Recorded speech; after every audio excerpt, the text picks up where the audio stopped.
But whenever we make the decision to actually take a look at it, we stop ignoring it. We stop Right. avoiding it. We stop like numbing ourselves to it, and Right. it just actually becomes present. And then we like have the capacity to step into it. I would say Yeah. that's more, or that's how I Yeah. see it. Right. I think there's been shit happening my entire life. A lot of it, I think I try to run away from. Yeah. But then Yeah. whenever I really, and some of it, like I felt like I hit a point where it's like, you got to grow up, man. Hmm. And there's no way around it. Like the quote of like the fear of staying the same became greater than the fear of what was in front of me that I didn't quite understand or know. And I just was Hmm. like, you gotta grow up. It's Yeah. time. And now for something completely different.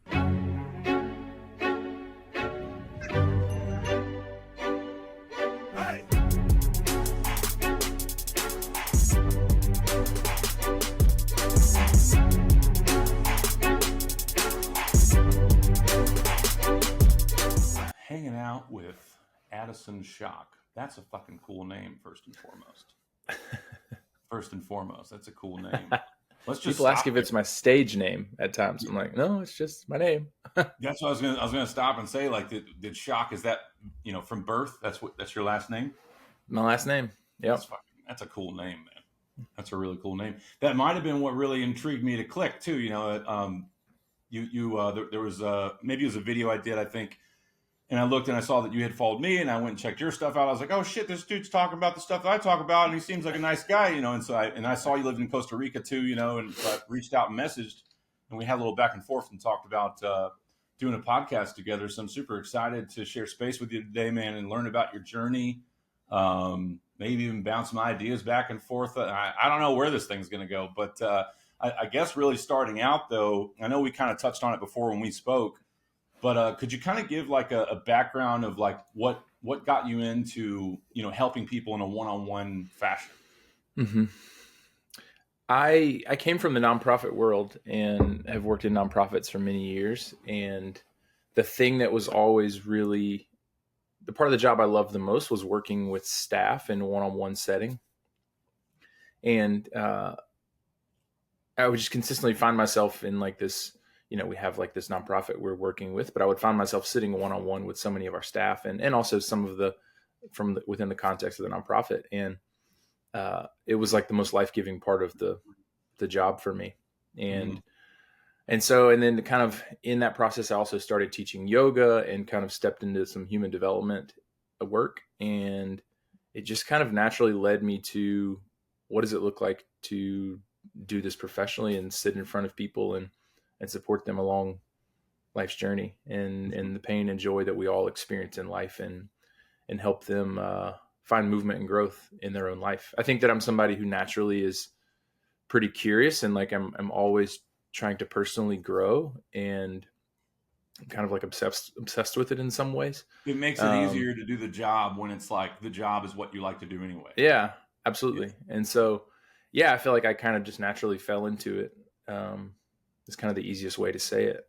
And I love it. So there was a beginning point when you were part of a practice or something, right? So I was working with a nonprofit, and the goal was to support young people in a university setting in mental, physical, and spiritual health. And so like so much of my day would be sitting with these younger folks as like as an adult in their life, Mm-hmm. supporting them in their lives and trying to help them That's beautiful.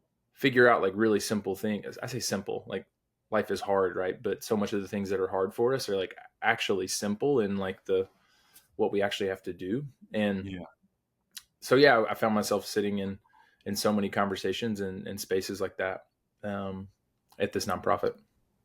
Dude, such a valuable experience for those kids, man. Mm-hmm. I mean, just like I think about for me growing up, it was pretty much whatever my dad said, whatever my mom said. My mom was just going along with my dad, blindly, basically, or whatever teacher said or coach or something, like a sports coach, right? Mm-hmm. And so, and there were some older figures in my life, like other friends' parents that I was like, oh, I like, his dad is different than my dad. I like these qualities, but then also noticing, and just never really having that. And Yep. when I'm talking to people in that age range, 18 to 25, it's like, man, you are so blessed to be curious Hmm. about looking for other answers, looking for other Hmm. options, and trying Hmm. to figure it out. And I know that there's a And lot of that, kids in that dynamic that aren't ready for yeah. it, but Hmm. having someone like you and just there is it's just such a blessing for them. Yeah, I would say it was like very much just being an adult in their life that wasn't their parent Mhm. and wasn't like a professor or a teacher. And when you think about it, like young people in that demographic, especially in university setting, they're not really surrounded by that many adults. Mm-mm. And if they Just are, it's patience like or whatever. it's a pretty specific uh, Hmm. kind of structure. So there's not much of a community experience where they have other adults in their lives to help them walk through some of the adult challenges that they're facing. And so I think Yeah. that's the biggest thing. It was like just an adult in their life that they could go to when they needed Right. support. Yeah. And what was the next step after that phase for you in terms of Yeah. professional, So quote then unquote professional? that's how I got down to Costa Rica. I had made a pivot in. I kind of like took some time and was like, all right, I want to like kind of assess and figure out what's next for me, and moved down to Costa Rica. Had a friend down there that had a retreat center, and after about a month, it was like uh, basically a bunch of conversations. It was like, why don't you come on board and kind of serve as our overall general manager, director, and kind of run things. And so, and helps speak Spanish, and that was helpful. So I ended up working with this organization or this retreat center for about a year and a half, and managing anywhere from like 20 to 30 people depending on the season, and half of those in Mhm. Spanish, half in English. And uh, So you're bilingual. well, I would say this: I know enough to know that I'm not fully bilingual, but I'm very comfortable with Spanish You can and get around. Yeah, yeah. yeah, in Cool. conversation. And so Very cool. um, yeah, it was uh, running a retreat center, supporting there, and I was still teaching yoga at the time, Hmm. and then also doing this coaching work as well. So I would, you know, go into work at 6 in the morning and then come home and see 3, 4, 5 clients. And so I was working some long days, and finally it was like, all right, I think it's time to like make the jump full time to just focusing on the coaching that I'm doing. So And was so that it was like that's go ahead. I was going to say? So you were doing the working, with groups, kind of helping out the retreat center, and then was it alongside of that you began seeing one-on-one clients? I had been seeing clients for about I've been seeing clients total for about 3.5 years now, Okay, and in like a specific setting one-on-one like type this. deal. Yeah.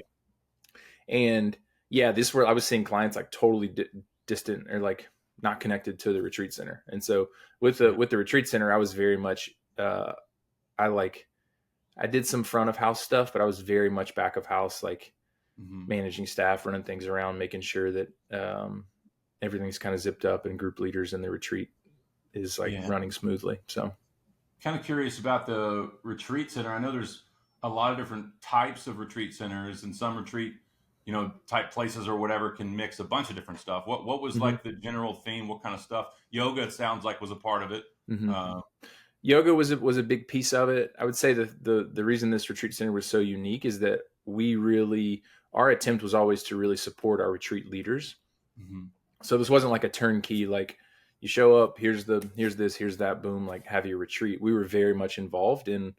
I mean, it takes a lot to run a retreat. Anybody who's run a retreat before, it's like it's exhausting work. And so our goal was always to support our retreat leaders and help them build out a schedule that made sense for them, help them accomplish their goals within the retreat, and set them up for success during the week of. And so it was a lot of the behind the scenes, like kind of being arms and legs for the retreat leader to help them be in a space where they can actually teach and do what they feel is best. And so it was yoga, but then they were also uh, I mean, it was all sorts of stuff. We did some ceremonies down there as well, like sweat lodge and cacao ceremonies, and it was a big jumble of a lot of things. Did you say cacao? Uh huh. like CACAO. Yep. What's that about? I mean, it's known as like a medicine, like particularly within indigenous communities, and so it's known to be like very heart opening is the best way to say it. And so a friend down there, and I say friend, he's like the shaman down there we work with. He does cacao ceremonies where there's all this ritual to it, and then you drink cacao and kind of have like a 3, 4, 5 hour experience. So pretty cool. So I'm like, my mind goes, because I'm not well versed in cacao all the way. I know cacao, like you get a chocolate bar that's like Yeah. 80% cacao, but Yeah. I've never seen anything while I've hung out with cacao in that way. Yeah. It's not a hallucinogenic in any way. It's, Right. you're not going to like, it's not like mushrooms or anything like that. But, Yeah. but When I yeah, hear it's a really shaman and beautiful stuff, my ceremony. mind starts going, towards that Yeah, realm. So sure. yeah, not to interrupt you. So how would you No, describe the cacao experience? for me, it was always, we would couple it with our sweat lodge. So like first part of the ceremony is you do a sweat lodge, and then the second part you have a cacao ceremony that's in the evening. For me, it's always really stimulating. To be honest, I can't ever sleep after a cacao ceremony. It's some people can just like fall right asleep after they drink it, but for me, it's Yeah. like stimulating, and my mind tends to like race and roll around. So I mean, I think like most things, it's the intention that you bring to the ceremony and what you're kind of wanting to work with is what is most important, and Mhm. it's like an intentional space to do that. Yeah. So Mm-hmm. that's cool. I've never heard of that before. As far as ceremonies are concerned, does the retreat do any other forms of ceremonies where there are things like psilocybin and stuff, or it's not that kind of party? It is. There are some psilocybin retreats that they'll do. I mean, it's Costa Rica is in some way kind of the Wild West of a lot of plant medicine, and Right. so yeah, we have retreat leaders that want to do different things, and we want to support them in that as much as we can. So there's some psilocybin ceremonies. I'm trying to think if there's any other. I mean, that's really the So biggest. I guess we have had some is other it like people. you guys run this place that people from other places come and host their retreats at? Hmm. That's what's going on? Yep. Oh. Hmm. So we have some of our own. I mean, the biggest thing we do within like programming is we'll teach yoga if they'd like, or we'll partner for some different human development workshops and things. Mhm. And then, of course, if they want certain ceremonies, our local like shaman is who does those. And so, but yeah, they're coming to us, and they have their own programming they're doing, and then we're adding whatever they would like. Yeah. So now, are you still doing this too alongside No, of I'm this? not. Okay. No, I'm not. So I still live down in the same little town, surf town in Costa Rica, but and I'm Mhm. still like, you know, get to see friends, and I got really close with our staff obviously, and have some friends that still work there, and so like I'm still around and go see them, but I'm no longer working there. Yeah, yeah. Cool, cool, cool. Hmm. Man, that's cool, man. Yeah, I think in my head about the idea of doing some kind of a retreat at some point and Hmm. doing it with like-minded individuals like yourself, and having something. But my thought was, whenever, like, the first step of that in my mind is doing like maybe like a 2 day or a 3 day event at some kind of place, and then getting some hotel rooms for cheap because of the event, and then kind of just doing a little a la carte kind of, I don't know, like a Sure. thing, but this sounds like this place would be more of an immersive, like a 1 week kind of deal, Hmm. or two, or what, Hmm. like what's the Yeah, I would average say length? anywhere from like 5 to 10 days was most normal, and around 7 to 8 was was pretty common.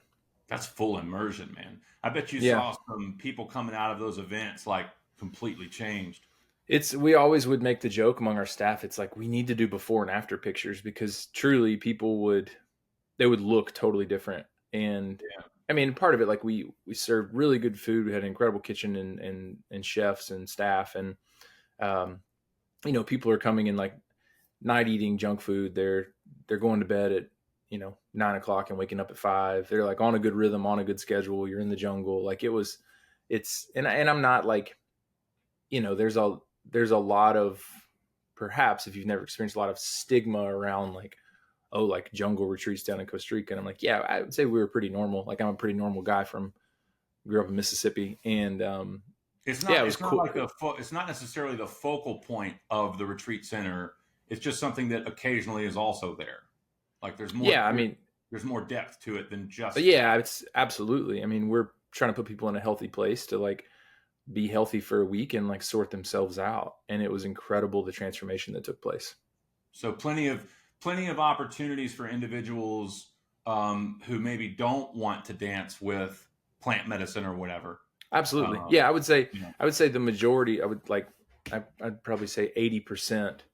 weren't weren't Okay. we weren't like we were not a like psilocybin or anything like that retreat center. We did all sorts of stuff. That's something we offered if people wanted it, but we were very much like we had we had doctors that would come bring retreats, and like it was all sorts of stuff that we did. Yeah, So yeah.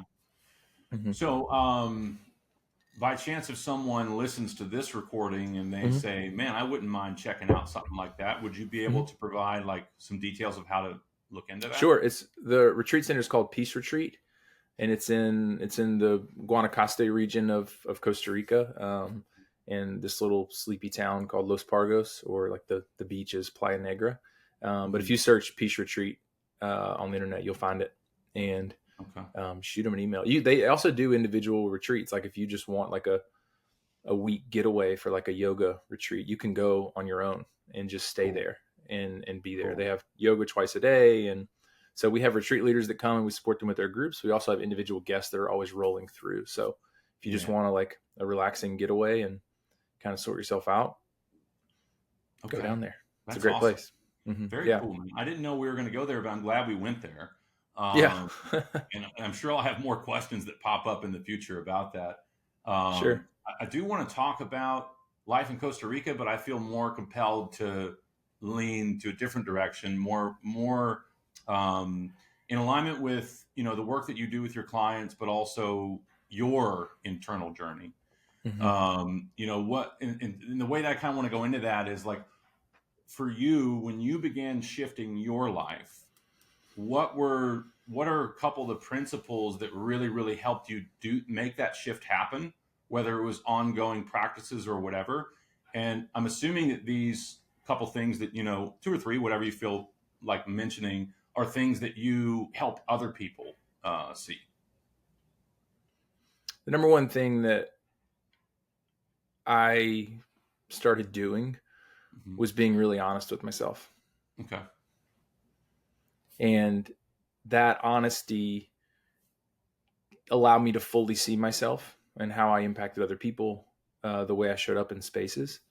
And I say this like the only way I know how to be who I want to be tomorrow is to know exactly who I am today.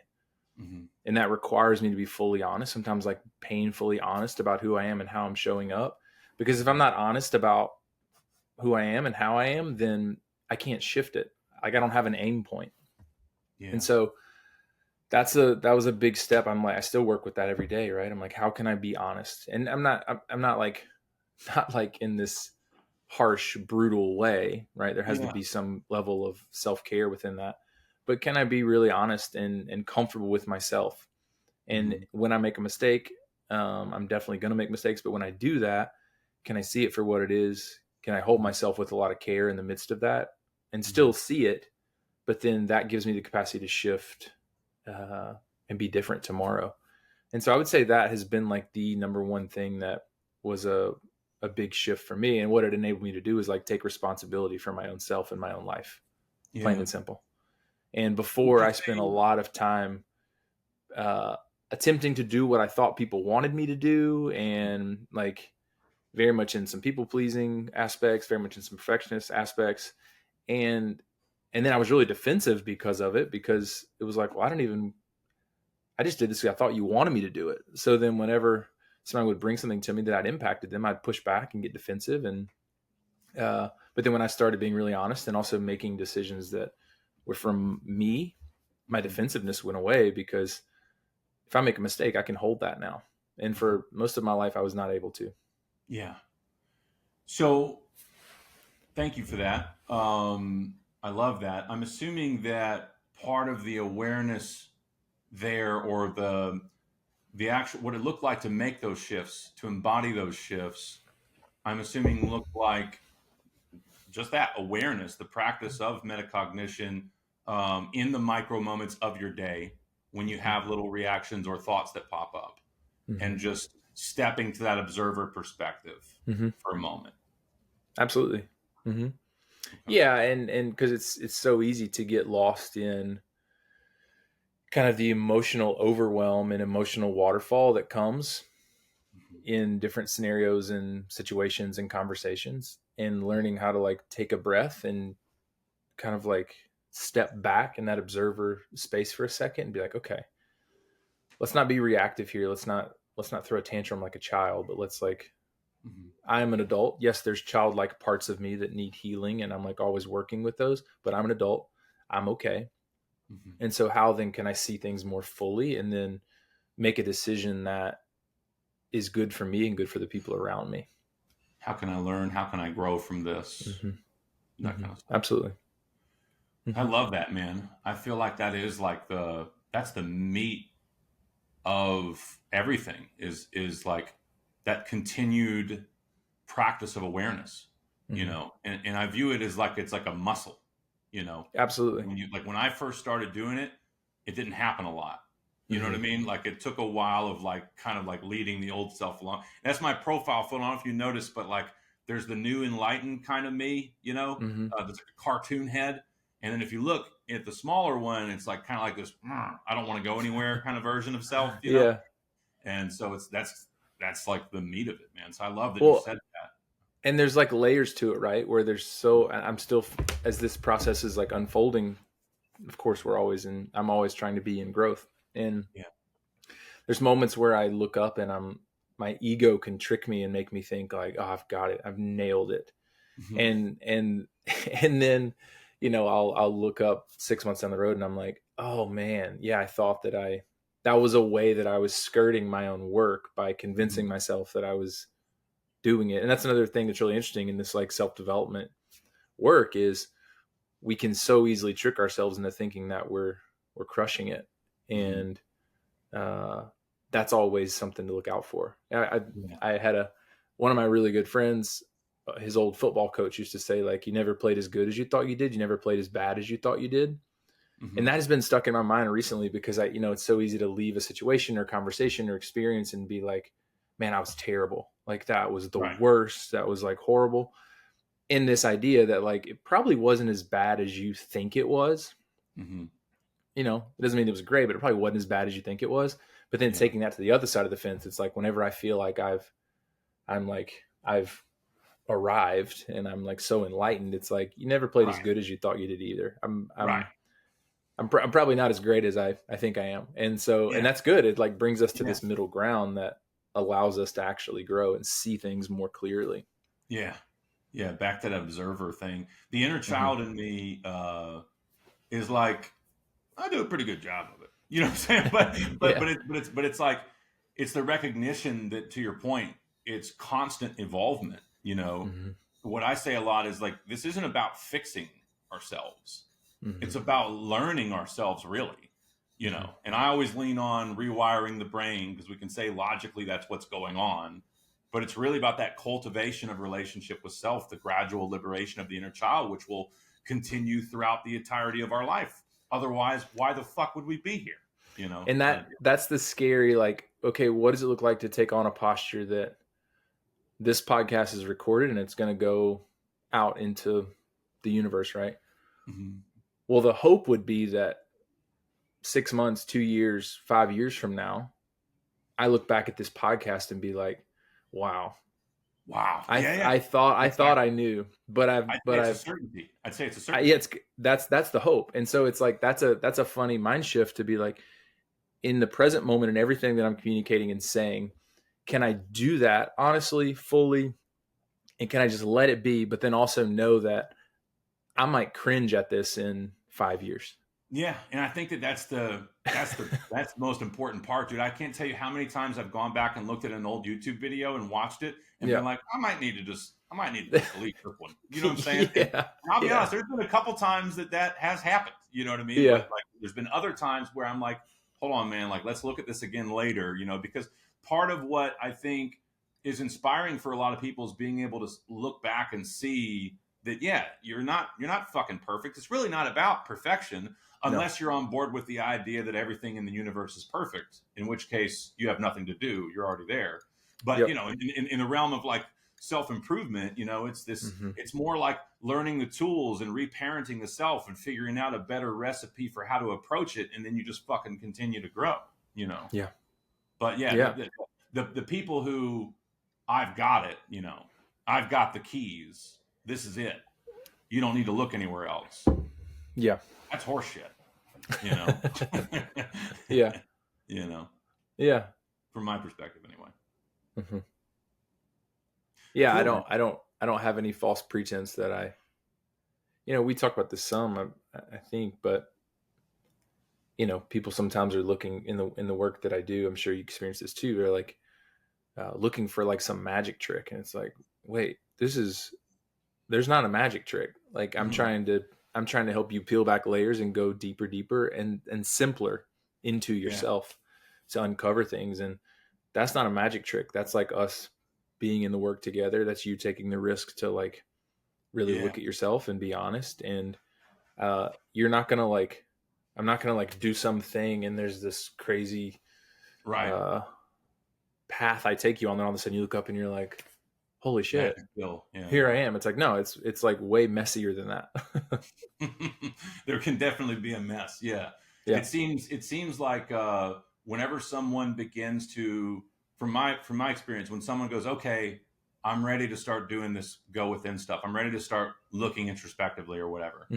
It's almost like the universe is like, oh, you ready? Okay. Here's a bunch of shit for you to look at, right? And just all sorts of shit happens, Yeah. Would you agree with that sentiment or that idea? Yeah, I mean that's well, this is what's interesting. I'm curious if it was there all along, but whenever we make the decision to actually take a look at it, we stop ignoring it, we stop avoiding it, we stop like numbing ourselves to it, and it just actually becomes present, and then we like have the capacity to step into it. I would say that's more, or that's how I see it. Right. I think there's been shit happening my entire life. A lot of it, I think I try to run away from. Yeah. But then whenever I really, and some of it, like I felt like I hit a point where it's like, you got to grow up, man. And there's no way around it. Like the quote of like the fear of staying the same became greater than the fear of what was in front of me that I didn't quite understand or know. And I just was like, you gotta grow up. It's time. So this recent segue, or where it's not a segue, where we are in the conversation has made me think about, so, you and I talked about water cooler talk, the idea of like us sharing space outside of the podcast, just to talk about, what we're doing at XYZ. But based on what you were just saying there, it made me think of bringing up an example of someone I'm working with now to see like if your experience is the same or if you have a different angle of looking at it, right? If that's cool with you. Yeah. Cool. I love that. So hell yeah, let's dive into some shit. So anyhow, and I can relate with this guy quite a bit. Okay. The way that I would describe him without saying what his name is, whatever, someone that's, had one hell of a relationship with his father where there's a bunch of, manipulation and stuff and making him feel like he has to strive for his approval and all these things. And so, but there's also like so many walls that are in place to basically keep him protected. Right. And a lot of it comes up as anger, frustration, a whole bunch of unconscious disconnection. I mean, it's rampant, but, or at least when we first started working together, but his awareness and his desire to make change, and there's like a little light in there that's like, yeah, he knows there's something, but it's like there's the historical versions of self, the inner child, are so stubborn, they're just super stubborn. And so, we went through, I don't know what it was, like 6 or 7 sessions, and each session, and I'm sure you'd agree, every client's different, right? But with him, each session was a lot of like unpacking harder concepts and bigger ideas, things that he really felt, like we're holding him back. And like some of the shit I said, he's like, what the fuck do you mean? I'm like, well, if you break it down, blah, blah, blah, blah, blah. And so there's so many walls, right? Whereas someone else, you might start working with them, and maybe they've done a little bit of work. Maybe they don't have a high stress life, but they got maybe some depression, XYZ, and they got some free time to help, contribute to make some changes or whatever. And you don't need free time, but they make those changes and they really dive in with what you're saying. They might get somewhere a lot faster. With this individual, and also with the historical version of myself, it's almost like I needed more refinement in my subconscious map of the world, is what I'll say. Like, what is that map that the inner child created, to be safe and whatever, about how the world works and what they need to do, right? And what the meaning of life is. Like, why the fuck are we here? And for so many people, there's a lack of that, right? There's nothing there, and even at that subconscious level. And so for someone like him, and again, historical version of myself, super analytical, it's like, I told him, I'm like, I think that, because each call, it's packed, right? And we get done, it's like, I don't know where the time went, but we're not really getting to dive into the shit that's really going to make some changes. There's a little bit of peppered. And he was like, yeah, man, it's not really changing. I'm like, well, what kind of changes are you making? And so, but the point is, I think that in terms of, is he doing anything different? I think that, though, with individuals like this, and this is why, like, you can't say, and I've said this before briefly on my webpage, but I realize you can't say that, in my opinion, you can't say 90 days transformation. There's changes you can expect in 90 days if you do the shit. But if you got a bunch of shit back there, you might need 90 days just to fucking settle the shit and get to a space where you can do something. So I'm curious your thoughts on that. Yeah, I mean, I don't. When I lay out a framework for my clients, it's like I always ask for some sort of commitment of like 6 months to a year, understanding that like a year is a better option because we can take our time to get to know each other in this space, and then we can really start to move in a way that's like below the surface. And I have some clients who come and say like, hey, I'm trying to shift these patterns and habits. And it's like, okay, we can do that. There's ways we can help you put a framework together to shift some patterns and habits. And like that, of course, is good. And it's like movement. But, I always see it as this like clearing away, and we're not clearing things away to like get rid of them, but we're just like needing to like gently make space to move through into something that has more depth. And, I also have some, we have the sessions where it's like, we've been like kind of trudging along for, 7 months. And then one day it just clicks and it's like things just bust open. And it's like, there we are. Like, this is amazing. And I have some of those, and I have some of those sessions that'll happen in week 2. And I, as to why and what and how, it's like, there's so much complexity to it. And that's just part of it. It's like the principles, the general principles that you work with, or I work with, or any coach who's really trying to do the good stuff and doing the good stuff, the principles work, but each unique thumbprint of a soul or whatever, has a different history. And so it's going to be, different in that way. So I assume you were the same, but, and this is something that I'm sure we'd talk a lot about, these kind of ideas, like on, hanging out for water cooler talk or whatever. But something you said, I'm like, you know what? I'm just going to go here for a second. So I'm glad I did that. So, hell yeah. Yeah, I love that. I mean, I think that's one of the reasons I love this work so much, is because it's, you get to meet people where they are. And then that's the thing where I feel like I have so many conversations with men. I work with men, and, they have pressure when they come to a space to work with me in some way, right? I think that's normal. Like any therapy or coaching or anything, like there's a pressure, like, I've got to make this meaningful. I've got to come with some plan of what to talk about. And it's like, I always tell my clients, it's like, look, this is a space where you get to show up however you need to, and you can be a wreck. You don't have to be organized. That's my job. Like, and my skill is to be able to work with, I can take all of you in the mess of it, and we're going to extract things, pull things out, put things here, add this light to them to help you understand more. But you don't have to show up with all this stuff figured out. Like, that's my job. And so let me do that. Let me help you in that way. And that always is such a relief, I feel like, to the guy. I mean, I can't tell you how many times I've said that in like an intro call or session, and they immediately start crying. Yeah. Because every other space of their life, they feel like they're like white knuckling everything and just trying to keep shit together. And Yeah. then it's like, this is a space where for at least an hour once a week, you don't have to have a single thing together. Yeah. Yeah. Yeah. You can just be here in the space. Mm-hmm. And then let me care for you, let me support you, let me challenge you, let me hold you accountable, Mm-hmm. all of those things. Yeah. Yeah. Yeah. Love it. And it's not that I'll often say it's not to insinuate that the parents did or didn't do a good job, but like from my perspective, we can pretty much guarantee that they are operating on conditioned thought and they're not aware of their subconscious belief structures. Mm-hmm. We can pretty much say that. Mm-hmm. So they're from where they're at, they are trying to help, but like they're wired a different way where it's not really helpful. But that's okay. It's not their fault, Yeah. And obviously I've had people come, well, what about when this happens? And I'm like, we're talking macro here, but Well, and even I would say even like you can have the best parents in the world. Our survival mechanism and instinct as children, we are trying to survive.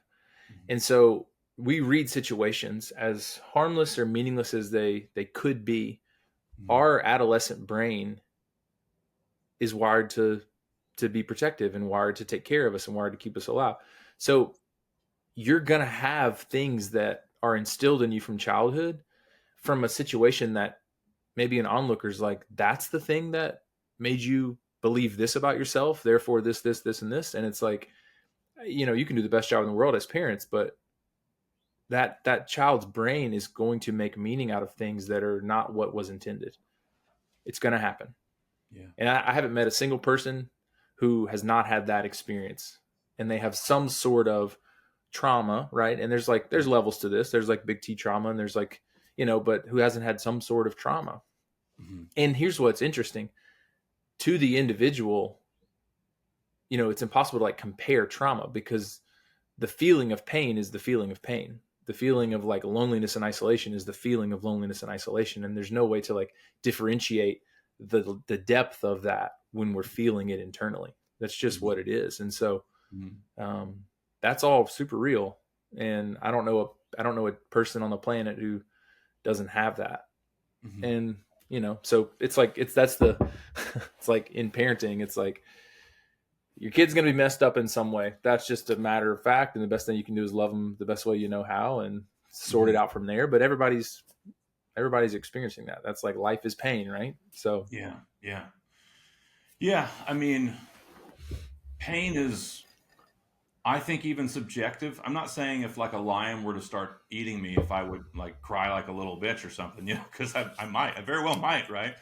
But I do think like there's something to, like, obviously the idea of sitting with pain. There's so much pain that we unconsciously try to stay away from, when in reality, if we just embrace it and feel it, it helps us grow. And it's like, it's the same thing with discipline, right? Like when I was growing up, the energy of discipline was negative. So when I first started doing looking into self-help shit, I was resistant to when people were saying discipline.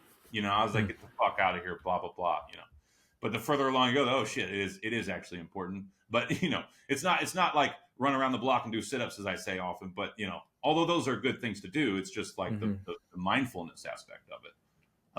But yeah, I just feel like having something pop up in the body that's unexpected, and whatever age the individual is, and just practicing that awareness in that moment. Oh shit, how did I react to this pain?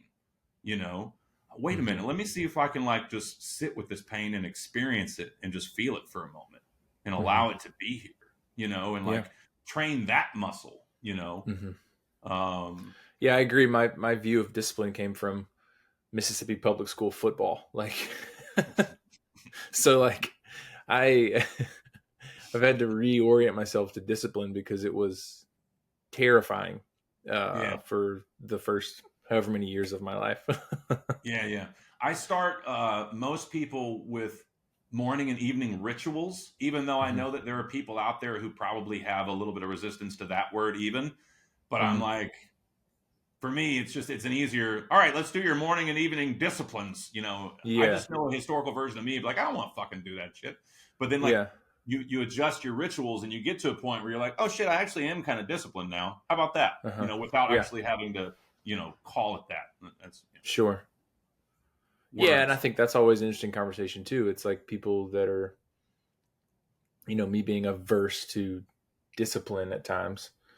It's like, well, what's there? Like, and if I really lay this out, it's like, so I would rather do what? Like, it's like it's easy to bash things, but then when we look at what's actually in lived reality, what we're practicing, it's like, okay, well, this practice isn't good for me. I know that. And it's just what I'm doing. And so why wouldn't I choose this practice? Right? Like, let me give some conscious choice. Yeah.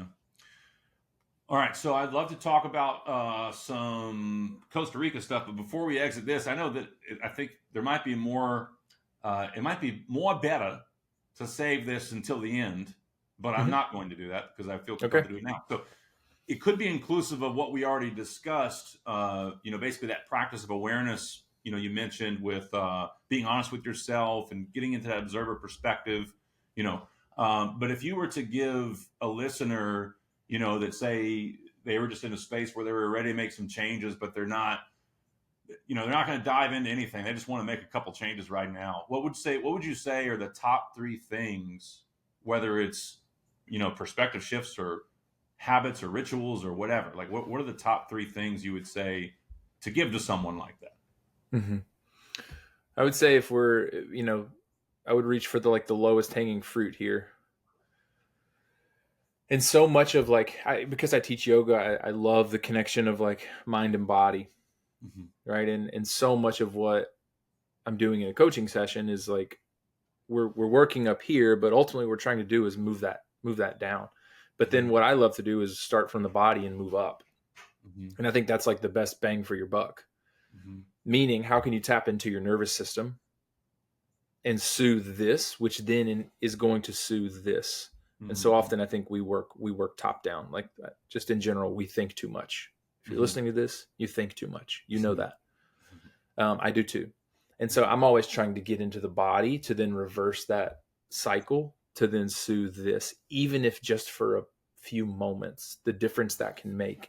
And so I would say the lowest hanging.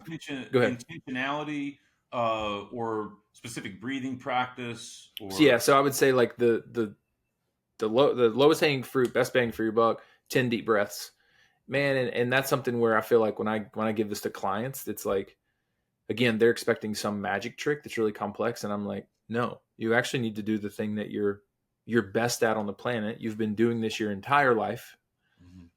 I need you to pause and take 10 really big, deep breaths. That's it. And then what happens is, of course, they're like, okay, I'll do it. But then once they actually start doing it, it's like, oh, yeah, it's drastically shifting my day. I had real quick interjection. I love this so much, but I just want to say, so me on one of my first coaching calls, I showed up to the call and I was a little bit, and he could tell there was a little bit going on with me. And I was kind of coming to the call, all right, let's get in the call.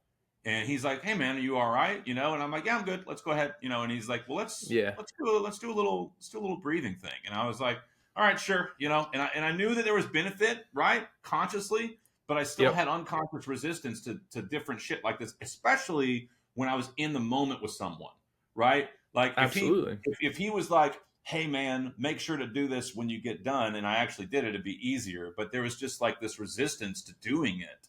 And so I didn't even, he was like, was that better? I'm like, I guess, but I was more in my head, in the beginning of it, it's those moments when you actually need it the most. And that's the thing. It's so counterintuitive, right? Right. It's because of our programming, because of our conditioning, because of being the go. No, you need to fix it. You need to fix it. Yeah. Well, and your brain's seeking for if I can understand this, then I can have a sense of control. And if I can have control, then I'll feel safe. And another way to do that is, can you calm your nervous system, which will just make you feel safe? Yeah.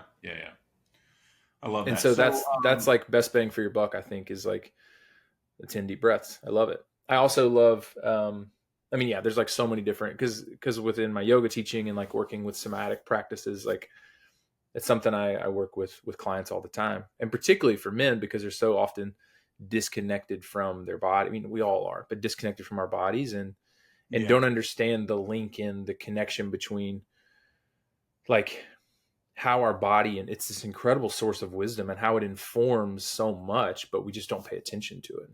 And we also oftentimes have it stressed and constricted, which makes it more challenging to operate the way it's supposed to. Absolutely. Yeah. So the breaths, are you doing, I know you just said, 10 deep breaths in through the nose, out through the mouth, sigh?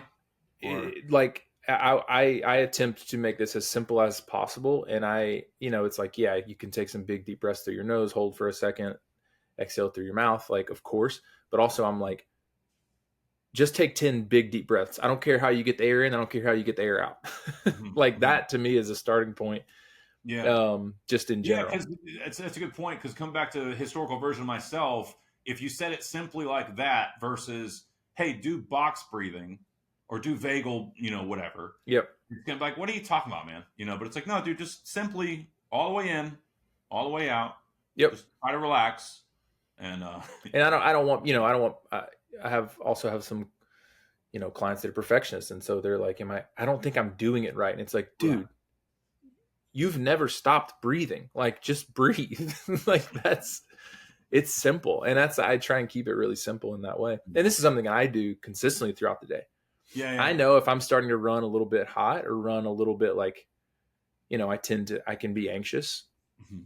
And so I take 10 deep breaths so many times throughout a day. And it's like, oh, okay, cool. Like it kind of brings me back home is how I, communicate it, because that's what it does. It calms me down.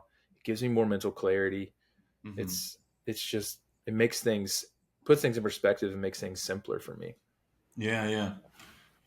Beautiful. Okay. So that's one of them, I believe, or I guess that's two, considering if we have the practice of, stepping into the observer role, being honest with the self, getting in touch with the central nervous, easy way to do it, 10 deep breaths. Yep.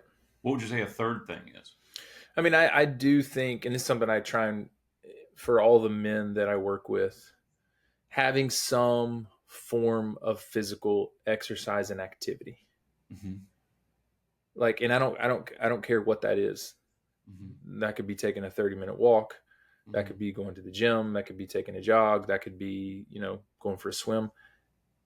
But of course we know if we are not active in any way, our body doesn't feel as good.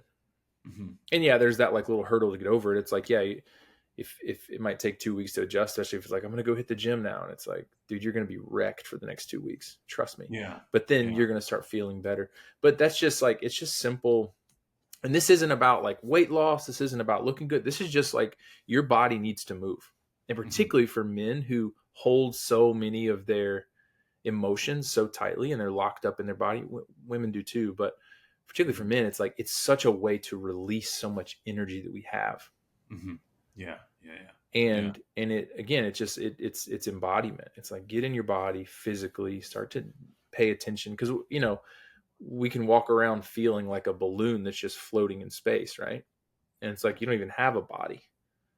Another one that I'll do, and this is actually a simple one, is to, and I forgot the specific name of this. Oh, I can't believe I forget it.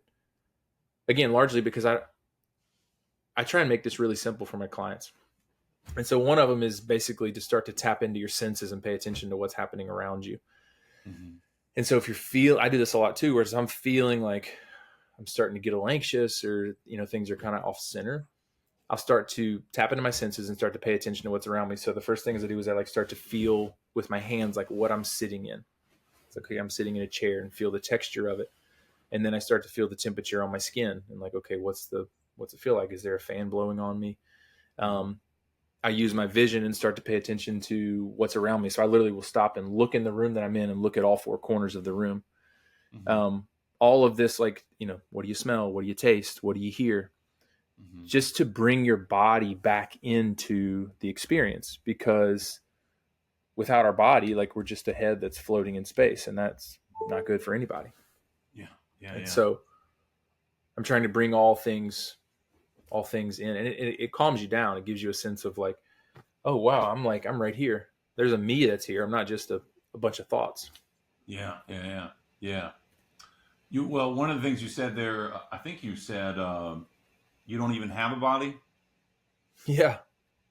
which I agree with that from like a quantum perspective. Yeah. Is that what you were And meaning? no, I mean, Oh. for me, I'm like, that is a conversation that's like, okay, I'm going to think about that when we get off this call. But yeah, we don't. And at the end of the day, it's like, hell, I hope I do. Like, I feel like I need to not feel like I'm just a bunch of thoughts floating around in space. Yeah. And because that keeps me tethered to the earth. It like gives me grounding. It gives me a sense of like, I'm okay. Yeah. I think so. From my like kind of spiritual perspective, just quickly, I Mm-hmm. feel like if we're here, then we're here for a reason until we're not, and we don't get to choose that.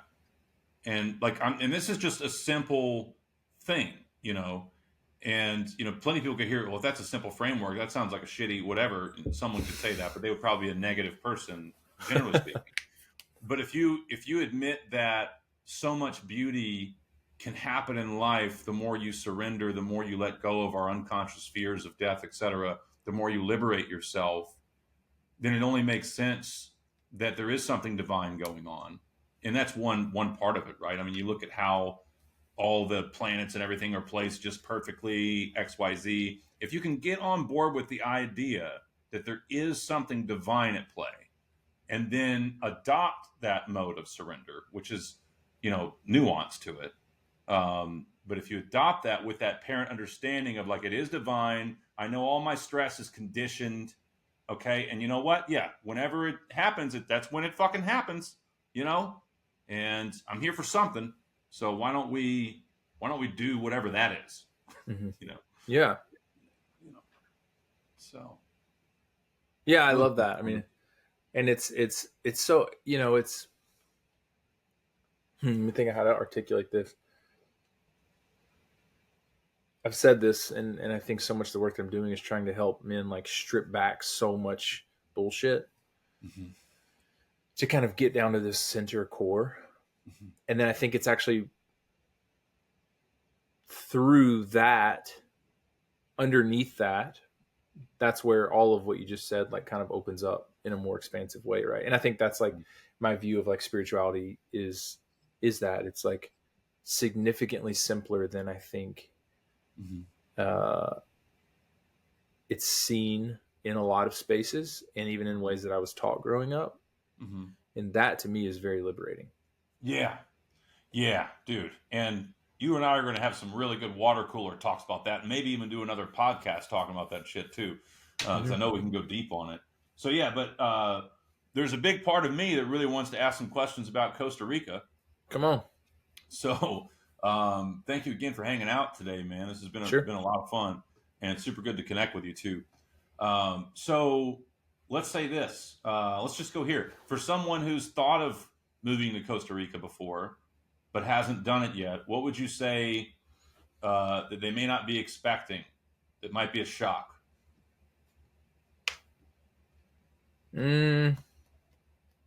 Honestly, how easy it is. I don't know. That's like, honestly, it is. It's not crazy. Mm-hmm. I mean, it's a wonderful country with wonderful people, and um, So it's like, let's say to kind of go where I was thinking I was wanting to go, I guess. So if you're living in Costa Rica, what is something that happens that you, or rather, what is a creature comfort? I think this is what I asked you when we talked on our call. yeah, What's a it is. creature Yeah, comfort that you used to have but now don't Whole when you're in Foods, Costa Rica? Whole Foods. Whole Foods. And so it means I mean, the hot bar, the Whole the Foods hot hot bar. It's specifically the hot bar. I think that's exactly what I told you. No, I mean it's so funny because I think when I first moved there, I think I thought like, oh, I don't have these creature comforts, and now I'm like, it's actually this. Let me see if I can communicate this. It's actually more of a comfort to me now to not have certain things. For instance, bar. Amazon. Mm-hmm. I can't get mail down there. which means that I can't just order a bunch of random shit on Amazon that I like want in the moment, but actually it's like You're able I'm to be a probably little bit more present as a byproduct of that, I assume. I just don't I don't need it. And so it's like, yeah, I'm not going to order some random thing because I want a dopamine hit. And that's with no judgment. Like, I'm like, to be clear, I love a dopamine hit from ordering some shit on Amazon, but I don't like, it's now nice because I don't have that anymore. And I used to, but I don't feel that anymore. I'd also say this, and I've been thinking about this a lot recently. And some of this is tied to money, right? Like when I'm in the States, it's shocking to me how hard it is to leave the house and not have to spend money to do something. Like, no matter what it is, it's like to go out of the house and be anywhere, you're probably going to need to spend some money. I mean, even there's like a state park like 15 minutes away, but it costs $5 to get in. Right. And so I'm like, to leave the house is going to take some money on some level. And that's something I love about being where I'm at in Costa Rica. It's like, I can leave the house, drive down to the beach with some surfboards, surf, kick it, do my thing, be in a gorgeous place, go back to the house. It's like, and now, like right when I move down, the place I'm at's like on the water. And so I'll walk my board from my porch and paddle out in the lineup and surf and then walk home. And it's like, that was cool. But I can't do that in the States. It's like hard to find spaces to do that. And, you know, maybe that's particular to where I'm at, but I'm in Birmingham, Alabama, but still it's like, that's been an interesting shift where I used to think of that as like, oh, it's these creature comforts. I can do anything. I can get anything. I can, you know, I'm in a big city, but now to me, it's more like what's more comforting is to be able to be in a smaller area where I have like more freedom and space. Yeah. What's it like down there as far as dogs? Just curious. Man, that is a really good question. My partner loves dogs and she wants a dog, and we'll get one eventually. But out of all, and this isn't speaking disparagingly of any other Central American country, but of all the Central American countries, I've never seen one like Costa Rica where the dogs are just like really taken care of. You don't really see strays. You'll see a lot of dogs around, but they're owned by somebody. So it's like, it's funny. I love, like, I feel like it was probably 3 or 4 months in that I started to recognize, I knew I was like getting really into this community because I started to recognize dogs and people's dogs. Yeah. It's like, they're like all kind of communal dogs, but it's like, oh, that's this person's dog. And that's this person's dog. And that dog just wanted to run down to the beach and hang out on the beach for the afternoon. So, yeah, but everybody knows whose dog it is and they know where it lives. And they also know that it like will go home whenever it wants to. But yeah, so there's a ton of dogs. They're all taken care of. And yeah, it's kind of sweet. This is a category where I would say potentially resides the most resistance within me, you know, because obviously we continue to go down the road, right? Because I'm pretty down with surrender now. Like, I'm pretty down with it, you know. But the first thing I think about is like, because I've always thought about that idea, and I think it's a cool idea to go somewhere like that. But I think about my dog and what's her life going to be like, and what are the potential dangers for her. I don't think about potential dangers for me. Yeah. I don't think about potential dangers for my friends, my family. None of it. But for my dog, I'm like, you know, what kind of are you near a street out there? You know, what kind of animals are out there? You know, it's totally good, man. Like, I'm telling you, it's so safe for dogs. In particular, like where I'm at, it's a small surf town. Yeah. Everybody knows everybody. It's a small town. You know, we have dirt roads, and it's like, yeah, it's an awesome spot. And most people I know have a dog, and most people I know don't put their dogs on leashes. Yeah, it's just that's like crazy. Yeah. It's actually kind of beautiful, right? It's like, yeah. And they're really cared cool. for. I know my dog. I think she just perked up downstairs. I think she heard that. Like, wait a minute. Can we go there? Yeah. Yeah, it's cool. It'd be a cool spot to have a dog, honestly. So, as far as Costa Rica is concerned, you said you're in a certain part of it. Would you say that, like, I guess it's not all of Costa Rica is the same way? I mean, yeah, I don't know how to answer. I'm sure, like in the city, like the capital, San Jose, it's like it's a city, it's a big city. Mm-hmm.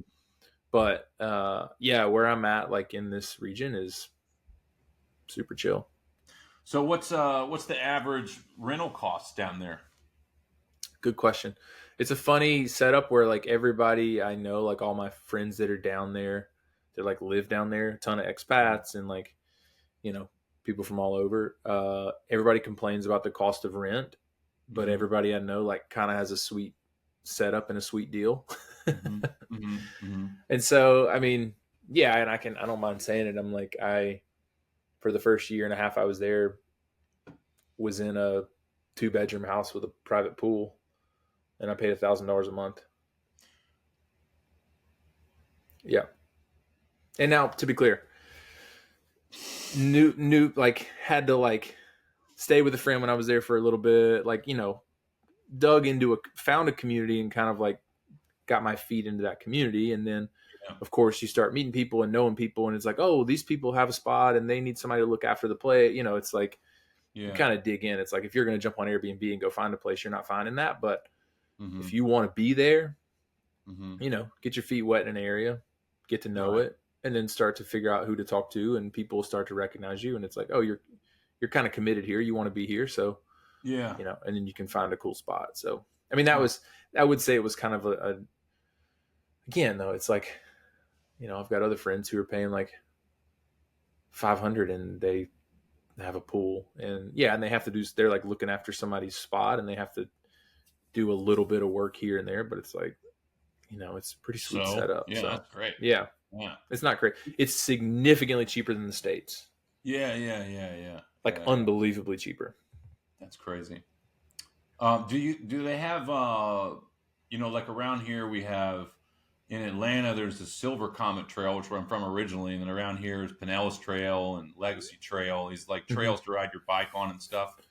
Do they have Man, stuff like that or not really? you have got miles and miles and miles of dirt roads. Okay. And so that's actually, I People really ride want to like get their it. cycles though, like Hmm. bicycles. Yeah. Yeah. Hmm. Okay. Yeah. There's actually a big cycling kind of like a lot of local, like a lot of Costa Rican cyclists down there. That's something Huh.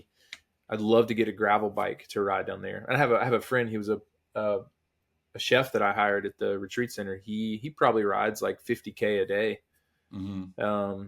just all around dirt roads and like Mm-hmm. by the ocean and all over. So yeah, it's a cool, and it's nice because it's still like dirt roads, so it's like it's safe in terms of riding. Like I ride a motorcycle down there, and I'm not worried about getting hit by a car or like, Yeah. but driving in the States, it's like I get a little nervous. Yeah, yeah. I've always said like I've always had a thing for choppers. I always thought Yeah, choppers look really really cool. But I always said like whenever I get to a point, I might get one. I might get one, but it's probably just gonna like sit in my house and just be like, look at that chopper I got there. yeah, Or I'll take it to the gas station and back because yeah, it's the people on the road, yeah. not you. So Well, yeah, me and my partner and I both. She's got a little Honda, like little motorcycle thing. I've got like a Honda, like kind of like dirt bike. okay, And that's cool. how we use to get around. Like we have a car too, but that's only for surfboards. Like we literally drive Yeah. it to move surfboards. But yeah, I mean we buzz around on a motorcycle for most of the Yeah, time we're down yeah, there, yeah. which is awesome. And everybody does. That's like everybody rides motorcycles. Now, one last thing that you mentioned on our call, I'm just curious about to touch on one more time. It's like 4 months out of the year. You said it's rainy. More like, I mean the heart of rainy season is September, October. Mm-hmm. And I was there last rainy season. It's like, you'll go 5-6 days without seeing the sun, and it's like it It's gets a lot of pretty rain. brutal. It's like Yeah, Groundhog Day, just yeah, over and over. But I mean, the rain comes in like May, June, and then you'll have like afternoon showers and you'll have some rainy days, but it's still beautiful. And then starting in September, October, it really picks up and it's like heavy rains. Yeah. And then around about November, the rain stops, and then it basically dries out from November until April, May. And so there's literally no rain for how many months is that? Like 5 or 6 months. And then it's over our summer, the rain will slowly start to pick up. And then, Okay. So that's part of the reason I'm in the States now. Yeah. So do you see a lot of people, since you live down there and have been living down there for a little bit, do you see a lot of people that come down there and they're like, I'm fucking leaving the States and I'm moving, but then they get down there and then after a month they just go back? That's a good question. I don't think I've seen that specifically. I know what you're talking about, right? It's like I'm getting the hell out of here, and it's, and then they're like, okay, this sucks. I mean, it definitely is a place that like, it's like a really raw place to live. Yeah. And I think you have to have a level of grit to live there. Let's right? go Like there there for a was, second. well, there was a, simple things. Like there was a stretch. This was around about rainy season last year. Everything shuts down. It's rainy as hell. It's like pretty miserable. But there was a stretch of I think it was about 4 months where I had 2 motorcycles or bikes and a car. And there was never a single day when all 3 of those were working at the same time. Whether it was like flat tire or an electrical issue with the car or, you name it. And it just was like, oh, it'd be like, I just everything's good. And all of a sudden I'd like pop a flat again. And it's like, oh my gosh, and so there's things like that it definitely, it's like a raw place. The weather's like intense. It's extreme. Like it's super hot. I don't know. It's just, it's like raw. It's the best way to describe it. It's a place that requires you to be patient. Part of that's the culture. Like it very much is, doesn't have the same efficiency that it has in the States. And ironically enough, it's a blue zone, like one of the areas that has the longest lifespan. And so like, I'm sitting here like forever. I used to fight. I'd be frustrated as hell. It's like, I'm waiting for this and things take forever. And then finally it's like, I now don't expect anything to be quick, and I'm fine. Like I was causing a lot of turmoil because I was wanting things to be efficient and quick. And then once I like surrendered to that, it's like, oh, okay, cool. I'm like, I feel pretty content. I'm surprised when my vehicle or cars or things like do work. Well, like if you work remote, and I mean, just purely that. If you work remote and you don't have to get in traffic, to go somewhere, then I'd say, that's a fine trade-off, Yeah. I mean, considering all of the beauty and the community, the cost efficiency and everything, it's like, hey man, I mean, you guys got air conditioning there, right? Yes, now that is something that I'm like known among my friends is like when they come to my house, I host like a game night every Sunday night, and all our friends come over and we like just hang out. It's like our one ritual of the week. And they all bring sweatshirts and socks because I'm a polar bear and I want that. I want it to be cold. Like that's kind of I will say that is for me like a non-negotiable. I've done it before. I've slept hot as hell and it's fine. I just don't sleep as well. And to me, it's like, it's worth it. So I want to have AC. Okay. And that's cool. That's just I'm the same way. I'm gonna need some AC. I mean, if we're out at the beach, obviously, jump in the ocean, you're good. For sleeping and stuff, and like when you get home, you're done for the day. It's just nice to come into some nice quality AC. And I did it. I lived without it down there for 4 or 5 months, and it was like, it just is what it is. You make do, but I sleep better. So for me, AC is like, kind of a must. Yeah. My roommate, my last roommate, said that in London, they don't have, I think it's in London that they generally don't have air conditioning. And I'm like, what now? But he said there's a lot of places in Europe that don't. Yeah. Oh yeah. Yeah. That's a creature comfort. I think much like anything else, I could condition myself in a different direction, but I sure do like my air conditioning. Yeah, I'm like, I think this is so funny. I did like a ton of like camp. Like I hiked the AT and like have camped a ton and like have slept in like some just like on the ground wherever for a lot of my life. And I'm at a place now where I'm like, I know I can do that and I can make it work. And also I'm like, but wait, I just want to be a little more comfortable. So then I'm just going to be a little more comfortable. It's not like I don't have to prove anything anymore. You know, I'm like, no, if I want to be comfortable, I want to be comfortable. And right. So I'm going to do that. Yeah. That's what I'm going to do. Yeah. I'm with you on that, dude. Well, shit, man, this has been amazing. Do you have like a couple minutes to hang out after we're done with this? Sure. Yeah. Okay, cool. Yeah. So if someone has been hanging out with us and they feel like they could use some one-on-one time with Addison, what's the best way to contact you or reach out about that? My website, addisonshockcoaching.com, or Instagram, Addison Shock Coaching. And both, I always tell people, it's like, just book a discovery call and let's just get on a call and get a feel for each other and see if it's a good fit. I think that's the easiest, simplest way. And you can find those links on the website. You can find that link in my Instagram. Yeah. And just let's talk and get a sense of each other. Yeah. That's a beautiful point. The freedom of the discovery call just in general. Yeah. Pretty cool, you know? Yeah. I would encourage, and I encourage like, even if you're just like, there's a small percentage of you that's like, I don't even know if I'm interested in this, if I want this, it's like, jump on a call. It's not going to hurt anything. Yeah. While it's available. Yeah. Because this video could get 1 million views on it. And then both our schedules become full. And then, so, you know, like, it could happen. Remember, we were talking about that. Yeah. It could happen, man. So. All right, dude. Well, thank you so much for hanging out with me, man. And I got an echo there. I got an echo there on that one. Yeah, hang on 1 second. My headphones just disconnected. That's all right. And now they're back. Okay, cool. Well, yeah, dude. Thanks so much for hanging out, man. And we'll talk for a couple more seconds.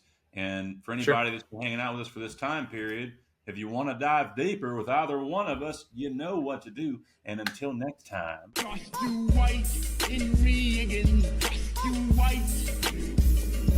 You'll be sorry that your tears